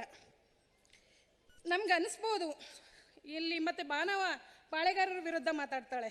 ಇದೆಲ್ಲ ಹೆಂಗೆ ಅಂತಂದರೆ ನಮ್ಮ ಅಸ್ತಿತ್ವಕ್ಕೆ ಅಂದರೆ ಚರಿತ್ರೆ ಉದ್ದಕ್ಕೂ ಏನು ನಮ್ಮ ತಳ ಸಮುದಾಯಗಳು ಅಥವಾ ಶೋಷಣೆಗೊಳಗಾದವರು, ತುಳಿತಕ್ಕೊಳಗಾದವರು ಎಲ್ಲರನ್ನೂ ಪ್ರತಿನಿಧಿಸುವಂಥ ಶೋಷಣೆಗೊಳಗ ದಮನಿತ ಹೋರಾಟದ ಪ್ರತಿಧ್ವನಿ ಇದು. ಆಮೇಲೆ ನಾವು ಅನ್ಕೊತೀವಿ ಪ್ರತಿ ಸಾರಿ ಹೋರಾಟ ಆಗುವಾಗ ಇನ್ಯಾರು ನಮ್ಗೆ ಹೋರಾಟಕ್ಕೆ ನಮ್ಗೆ ರಕ್ಷಣೆಗೆ ಬಂದು ನಿಲ್ಲಬೇಕು ಅಂತಲ್ಲ, ನಮ್ಮಲ್ಲೇ ನಾವು ಹೀರೋಗಳನ್ನ ಹುಟ್ಟಾಕೋಬೇಕು. ಆ ಕೆಲಸನ ಅಡವಿ ರಾಚಯ್ಯ ಮಾಡ್ತಾರೆ.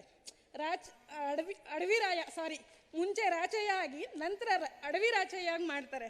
ಇಷ್ಟೇ ಮಾತಾಡೋಕ್ಕೆ ನಂಗೆ ಅವಕಾಶ ಕೊಟ್ಟಿದ್ದಕ್ಕೆ ಇಲ್ಲಿ ಕೂತಿರೋಂಥ ಎಲ್ಲ ಫಿಲ್ಮ್ ಇಂಡಸ್ಟ್ರಿಯವ್ರಿಗೆ ಮತ್ತು ಎಲ್ಲ ಸಮವಾದಕ್ಕೆ ಬಂದಿರೋರಿಗೆಲ್ಲರಿಗೂ ನಮಸ್ಕಾರ ಹೇಳ್ತಾ ಇದ್ದೀನಿ. ನಾನು ಬಂದು ಕಾಂಗ್ರೆಸ್ ಲೀಡ್ರು, ಡಿ ಕೆ ಶಿವಕುಮಾರ್ ಅವ್ರ ಟೀಮಲ್ಲಿದ್ದೀನಿ ನಾನು. ನಾನು ಒಂದು ರೆಡ್ಡಿ ಹುಡುಗಿ, ಶ್ರೀದೇವಿ ರೆಡ್ಡಿ ಅಂತ ನನ್ನ ಹೆಸರು. ಕೋಡಿಹಳ್ಳಿಯಿಂದ ಬಂದಿರೋದು ನಾನು. ಸೂರ್ಯ ಮುಕುಂದ್ ರಾಜ್ ಅವರು ಕರೆದಿರೋದಕ್ಕೆ ನಾನು ಬಂದಿದ್ದೀನಿ. ಫಿಲಿಮ್ಗೆ ಓರಿಯನ್ ಮಾಲ್ಗೆ ಅವ್ರು ಕರೆದಿದ್ರು, ನನಗೆ ಇನ್ವೈಟ್ ಮಾಡಿದ್ರು, ಬಂದಿದ್ದೆ. ಅಷ್ಟೊತ್ತಲ್ಲಿ ವಿಜಯ್ ಸರ್ ಹೊಟ್ಬಿಟ್ಟಿದ್ರು. ಸ್ವಲ್ಪ ಏನೋ ಮೀಟಿಂಗ್ ಇತ್ತು, ಅದಕ್ಕೆ ನನಗೆ ಬೇಗ ಬರೋಕ್ಕಾಗಿಲ್ಲ. ಸರ್ ನಾನು ನಿಮ್ಮದು ಫಿಲ್ಮ್ ನೋಡಿದೆ, ನಾನು ತುಂಬ ಚೆನ್ನಾಗಿದೆ. ಮತ್ತು ಹೀರೋ ಇದ್ದಾರಲ್ಲ ಅವರು ಸಚಿನ್, ಅವರು ಎಲ್ಲ ಅವರೆಲ್ಲ ಫೀಡ್ಬ್ಯಾಕ್ ಕೊಟ್ಟಿದ್ದೀನಿ, ತುಂಬ ಚೆನ್ನಾಗಿದೆ. ಏನೊಂದು ದಲಿತರ ಬಗ್ಗೆ ಇಷ್ಟು ಶೋಷಣೆ ಮಾಡ್ತಾರೆ ಅನ್ನೋದು ನಾನು ಲ್ಯಾಂಡ್ ಲಾರ್ಡ್ ನನ್ನ ಮಗನ ಜೊತೆ ನೋಡಿದೆ. ನಾನು ಒಂದು ರೆಡ್ಡಿ ಹುಡುಗಿಯಾಗಿ ಹೇಳ್ತಾ ಇದ್ದೀನಿ. ಸರ್ ಏನು ಲ್ಯಾಂಡ್ ಲಾರ್ಡಲ್ಲಿ ನೀವು ತೋರಿಸಿದ್ದೀರಾ, ಲ್ಯಾಂಡ್ ಲಾರ್ಡ್ಸು ದಲಿತರಿಗೆ ಭೂಮಿ ಕೊಡಲ್ಲ ಅಂತ. ಆದರೆ ಕೆಲವು ಲ್ಯಾಂಡ್ ಲಾರ್ಡ್ಸ್ ತುಂಬ ಒಳ್ಳೆಯವರು ಇದ್ದಾರೆ. ಅದರಲ್ಲಿ ನಮ್ಮ ಯಜಮಾನ್ರವ್ರ ತಾತ ಅವರು, ದಯವಿಟ್ಟು ನಾನು ದಲಿತರ ಬಗ್ಗೆ ಮಾತಾಡ್ತೀನಿ, ತಪ್ಪು ತಿಳ್ಕೊಬೇಡಿ. SC ಅವರು ಕೂಲಿ ಕೆಲಸ ಮಾಡೋಕ್ಕೆ ಅಂತ ಬೇರೆ ಊರಿಂದ ಬಂದರು, ತಮಿಳ್ನಾಡಿಂದ. ಅವ್ರಿಗೆ ಇರೋದಕ್ಕೆ ಭೂಮಿ ಇರಲಿಲ್ಲ. ಆವಾಗ ಅವ್ರೇನು ಮಾಡಿದ್ರು ಅಂದರೆ, ನಮ್ಮ ಯಜಮಾನ್ರವ್ರ ತಾತ ಆ ಕಾಲದಲ್ಲಿ ಈ ಮುಂದೆ ಬರೋ ಗಂಡು ಮಕ್ಕಳಿಗೆ ಯಾರಿಗೂ ಕೇಳ್ದಿರ ಅವರೆಲ್ಲ ಆಸ್ತಿನ ಭೂಮಿನ ಬರ್ಕೊಟ್ಬಿಟ್ರು.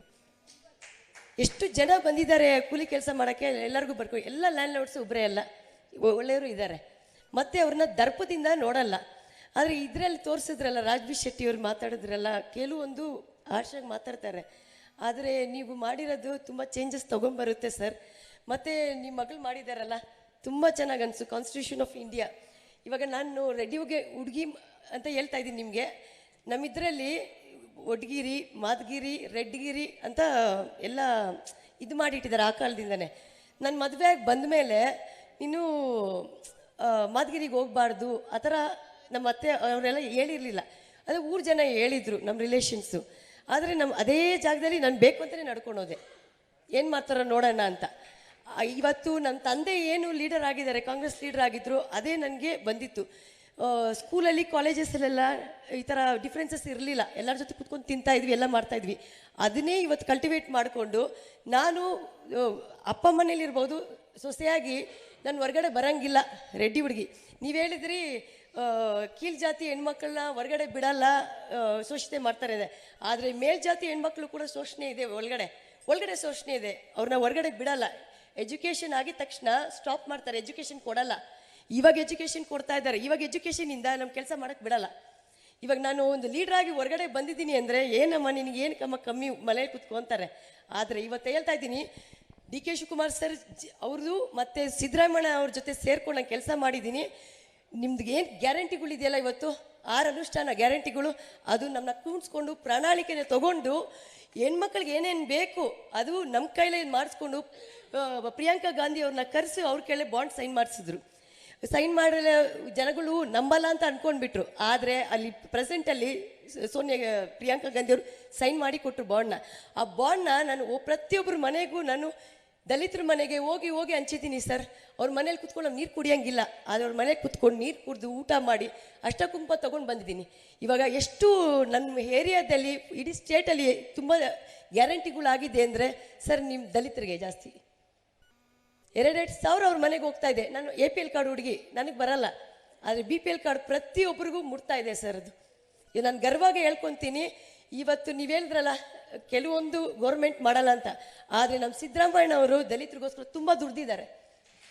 ಡಿ ಕೆ ಶಿವಕುಮಾರ್ ಅವರು ಗೌಡಸ್ ಆಗಿರ್ಬೋದು, ಆದರೆ ದಲಿತರಿಗೋಸ್ಕರ ಪ್ರಣಾಳಿಕೆನ ಬಿಟ್ಟು ಅವರು ಮಾಡಿದ್ದಾರೆ ಅವರು. ಯಾಕಂದ್ರೆ ನಾನು ಸಾಕ್ಷಿ ಅದಕ್ಕೆ. ಜೈ ಭೀಮ್. ನಾನು ಕೂಡ ಸರ್ ಅಂಬೇಡ್ಕರ್ ಇದರಲ್ಲಿ ನಾನು ಸೇರ್ಕೊಂಡಿದ್ದೀನಿ. ಬರೀ ದಲಿತರು ಅಂತ ಮಾತ್ರ ಸೇರ್ಕೊಂತಾರೆ ಅಂತ ಹೇಳ್ಬೇಡಿ, ನಾನು ಅವ್ರ ಜೊತೆಗಿದ್ದೀನಿ. ನಾನು ಜೈ ಭೀಮ್ ಅಂತ ಇದ್ದೀನಿ. ನಾನು ಪ್ರೌಡಾಗಿ ಹೇಳ್ಕೊತೀನಿ. ನಾನು ರೆಡ್ಡಿ ಹುಡುಗಿಯಾಗಿ ಹೇಳ್ತೀನಿ, ಜೈ ಭೀಮ್ ಅಂತ ಹೇಳ್ತಾ ಇದ್ದೀನಿ. ದಯವಿಟ್ಟು ಯಾರೇ ಇರಲಿ, ಲ್ಯಾಂಡ್ ಲಾರ್ಡ್ ಯಾರೇ ಇರಲಿ, ಈ ಕಾನ್ಸ್ಟಿಟ್ಯೂಷನ್ ಆಫ್ ಇಂಡಿಯಾ ಇವತ್ತು ಚೇಂಜ್ ಆಗಿರ್ಬೋದು, ಮುಂದೆನೂ ಚೇಂಜ್ ಆಗುತ್ತೆ. ಅದು ವಿಜಯ್ ಅವ್ರಿಗೆ ಹೇಳ್ತಾ ಇದ್ದೀನಿ, ತುಂಬ ಚೆನ್ನಾಗಿರೋ ಮೂವಿ ಕೊಟ್ಟಿದ್ದೀರಾ. ನಾಳೆ ಬರೋ ಪೀಳಿಗೆಗೆ ನಿಮ್ಮ ಮಗಳು ಕಾನ್ಸ್ಟಿಟ್ಯೂಷನ್ ಆಫ್ ಇಂಡಿಯಾ ಬಗ್ಗೆ ಮಾತಾಡಿದ್ರಲ್ಲ ನೀವು, ಇವಾಗ ಎಷ್ಟೋ ಜನ ಹೆಣ್ಮಕ್ಳಿಗೆ ಕಾನ್ಸ್ಟಿಟ್ಯೂಷನ್ ಆಫ್ ಇಂಡಿಯಾ ಗೊತ್ತಿಲ್ಲ. ಅಂಥವ್ರಿಗೆ ಇವಾಗ ಸ್ಕೂಲ್ಗೆ ನಾನು ಕೂಡ ನಿಮ್ಮ ಜೊತೆ ಸಪೋರ್ಟ್ ಮಾಡ್ತೀನಿ.